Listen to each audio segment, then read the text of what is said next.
Le rapport sur les questions mémorielles portant sur la colonisation et la guerre d'Algérie a été remis au président français cette semaine. La question des harkis a-t-elle été négligée? C'est le grand angle de ce samedi 30 janvier.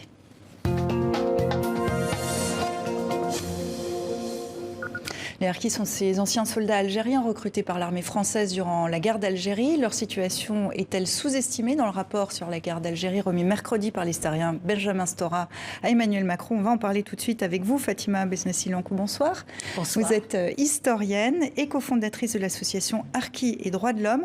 Et Dalila Kershouch, merci à vous aussi d'être avec nous. Vous êtes écrivaine et journaliste. Merci à vous deux pour votre présence et puis pour nous accompagner également Slimane Zeguidour. Bonsoir Slimane. Bonsoir. Alors, parmi les réactions les plus remarquées à ce rapport, il y a la vôtre. Vous publiez une tribune avec une cinquantaine de co-signataires. Nous, filles et femmes de harkis, récusons le rapport Stora sur la guerre d'Algérie. Vous vous dites surprise et heurtée. Pourquoi? Écoutez, pour plusieurs choses. Déjà la forme. Moi, en tant qu'historienne, je m'attendais à un autre travail, disons. Je découvre une espèce de catalogue avec des propositions. Ça ressemble beaucoup d'ailleurs à des propositions, des cadeaux à distribuer. Et puis là c'est la forme, mais sur le fond, il est d'emblée, si vous voulez, la question des harkis, parce que si vous voulez, ces cadeaux à distribuer, il les a mis dans un contexte historique.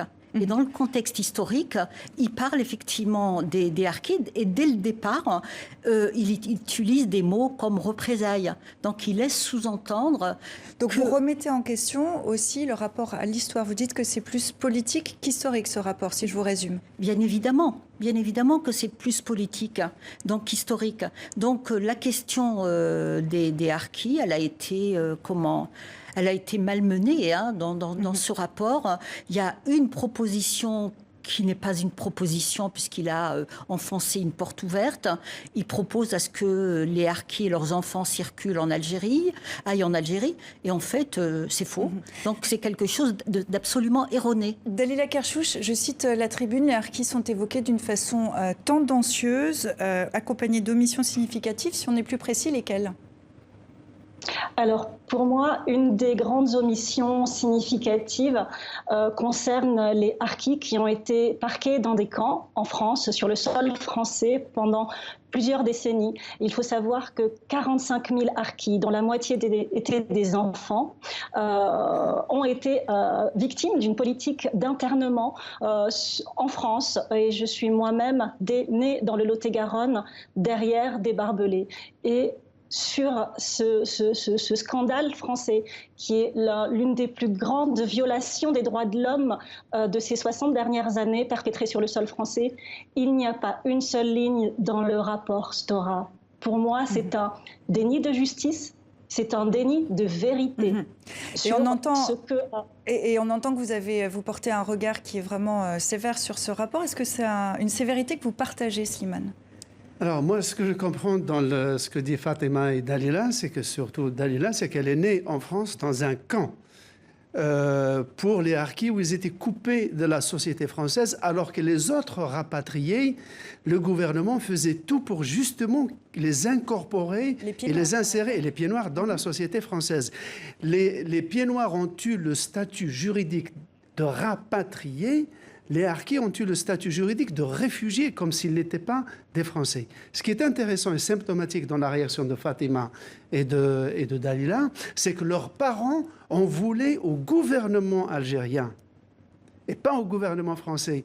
Et on a vu l'extrême droite utiliser les harkis en France ici contre l'Algérie. Tandis que les enfants, eux, se tournent vers le gouvernement français pour dire que leurs parents n'ont pas été traités comme ils auraient dû l'être. Vous en voulez aux autorités françaises ?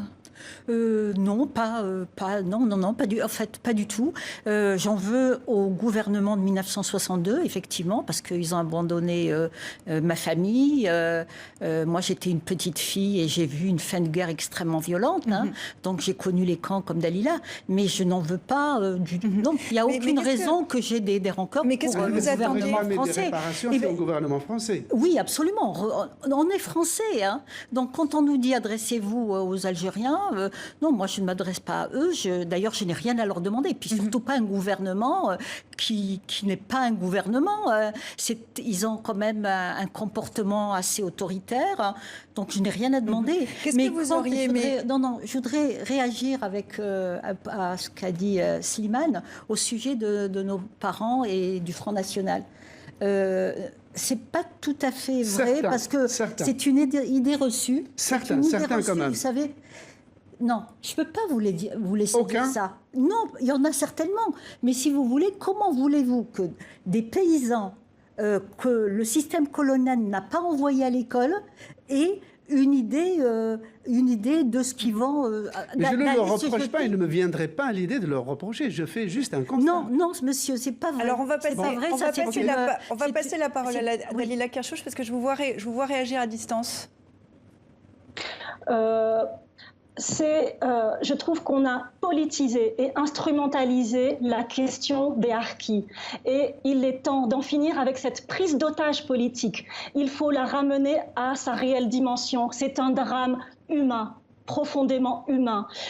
Il faut aussi lui donner une perspective historique plus grande. Le drame des harkis est lié à la question, au drame de la colonisation. Les harkis, qui sont-ils? Pour beaucoup, étaient d'anciens soldats indigènes qui ont participé à libérer la France du nazisme pendant la Seconde Guerre mondiale. Ça a été le cas de mon grand-père. Je suis fille de harkis, petite fille de soldats indigènes et arrière-petite-fille d'un poilu de la Grande Guerre. Et beaucoup de harkis se sont engagés pour défendre les valeurs françaises par tradition militaire tout au long pendant la guerre d'Algérie, en référence à cette tradition militaire.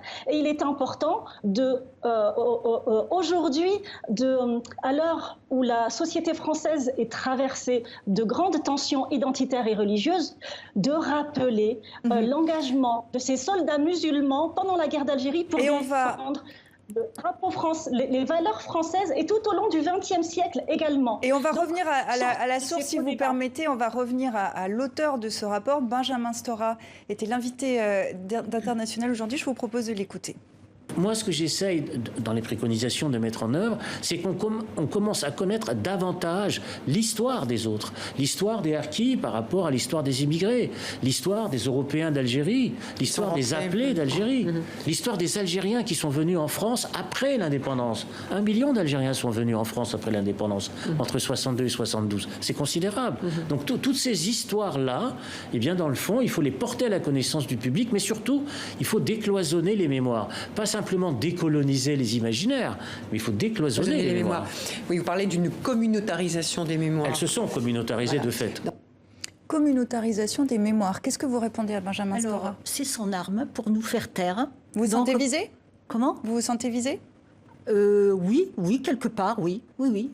Quand on veut s'exprimer, il sort son arme préférée, communautarisation. Ben non, il ne nous fait... Si vous voulez, il a tenté effectivement de monopoliser la parole, de parler pour nous. Et lorsque on nous donne la parole, ou lorsque nous avons... Mais vous ne représentez pas tous les harkis non plus. Mais bien évidemment. Mais vous avez vu il y a une 50aine de femmes qui ont signé la tribune du Figaro. Aujourd'hui, en venant ici, j'ai reçu je ne sais plus combien d'appels, de messages, me disant... Parlez aussi pour nous. Moi, excusez-moi, je voudrais quand même développer un petit peu. Monsieur Stora, si vous voulez, il a effectivement une sorte de monopole de la parole. Donc, quand on nous la donne, le minimum, c'est qu'on nous laisse développer. Monopole de la parole, Benjamin Stora? Non, je ne veux pas intervenir dans les querelles de personnes. Ce que je veux dire sur le drame humain dont parlait Dalila, c'est que le mot harki est un terme générique qui désigne un ensemble de gens qui ont eu des activités différentes. Il y a eu à peu près quelques 400 000 supplétifs algériens dans l'armée française, que l'armée a divisé à peu près en 5 catégories. Seule une minorité a appartenu à des unités combattantes, dont certains ont commis des atrocités. Mais la majorité, moi je les ai vus dans le camp de regroupement où j'ai grandi en Algérie, il y avait ceux que nous appelions dans notre jargon berbéro-arabe, l'bsou, ceux qui se sont habillés. Mais c'était des gens habillés en uniforme français, c'était des espèces de gardiens de village qui, eux, sont restés en Algérie et à qui il n'est rien arrivé. Dalila Kershouch, est-ce que dans cette idée de communautarisme, vous reconnaissez ? Pas du tout. Et dans cette idée de compétition des mémoires, de communautarisation des mémoires, de cloisonnement des mémoires, je ne suis absolument pas d'accord avec cette théorie. En tant que fille de harki, depuis que j'ai commencé mon travail d'écrivain, depuis que j'ai publié mon livre « Mon père se harki » il y a 20 ans, j'ai reçu des centaines de lettres d'Algériens qui étaient solidaires de ce combat, qui me disaient on est tous victimes de la colonisation française, d'anciens appelés qui me disaient à quel point ils ont été traumatisés d'avoir été obligés d'abandonner leurs soldats, et de pieds noirs qui eux aussi ont vécu la stigmatisation. Mais est-ce que, pardonnez-moi, est-ce que vous l'avez rappelé plusieurs fois, vous êtes une fille de harki. Est-ce que par rapport au rapport Stora qui est plus vaste que sur la question des harkis, vous perdez de vue l'ensemble ?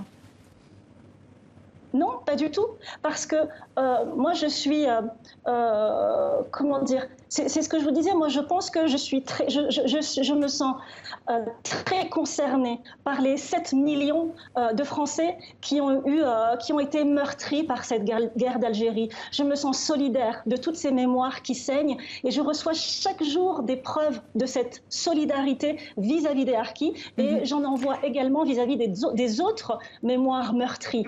Donc pour moi, il y a une instrumentalisation. On a bien compris. On dresse les uns contre les autres alors que ce n'est pas la réalité. Fatima Besnassi-Lankou, vous reprochez entre les lignes à Benjamin Stora de se montrer plus précautionneux envers le pouvoir algérien que même ne le font les médias algériens. Vous lui reprochez de faire le jeu du pouvoir algérien. Mais bien évidemment, écoutez, vous reprenez ce rapport, il a cité une phrase, en fait il ne l'a pas cité, pardon, il l'a recopié, une phrase d'un journaliste algérien. Il a changé un seul mot dans cette phrase. Il a mis le mot acte à la place de... attendez, je vais vous dire parce que je l'ai noté. Alors rapidement, parce qu'on arrive au bout, vraiment pour conclure. En tout cas, il a changé un mot. Voilà. Du journaliste. Il a mis un mot beaucoup plus neutre. Et du coup, pour moi, c'est que Stora, si vous voulez, voilà, c'est une espèce de tricherie. Alors l'accusation est très forte. On va pas pouvoir continuer, mais le débat est ouvert sur TV5 Monde. On en parle régulièrement avec vous, Slimane, sur l'antenne et sur 64 minutes. Merci à vous deux d'être venus. On avait un petit quart d'heure ensemble. Oui, mais on aura l'occasion d'en reparler. Je vous remercie infiniment d'être venu. Merci à vous, Slimane, également, et à très bientôt. Mais vous m'avez vraiment coupé la parole. Écoutez, madame, c'est vraiment, on est limité par le temps. On en est désolé. Comme je vous le disais, c'est un débat qu'on a l'occasion de reprendre. On a l'occasion de reprendre. Monsieur a parlé. Il faut vraiment qu'on avance. Merci. Vous parlez aussi des représailles du FLN. Mohamed Arbi. Je n'ai pas parlé de représailles. Non, vous n'avez pas parlé de représailles, mais Stora parle de représailles. Alors que vous avez parlé d'exactions. Il y a des unités combattantes de harkis qui ont tué quand même. Mais bien évidemment. C'est une minorité. C'est une minorité. Vous auriez dû me laisser le temps de vous parler de ce que des exactions du FLN aussi. Vous voyez bien sûr, tous, s'il vous plaît. Voilà, mais ça, c'est insupportable, madame. S'il vous plaît. Je vous demanderai, s'il vous plaît. On retrouve son calme, on voit que c'est un sujet qui déclenche les passions. Il faut vraiment qu'on avance. Je vous remercie infiniment d'être venus, à vous deux, d'y avoir participé. Merci Slimane, à vous aussi.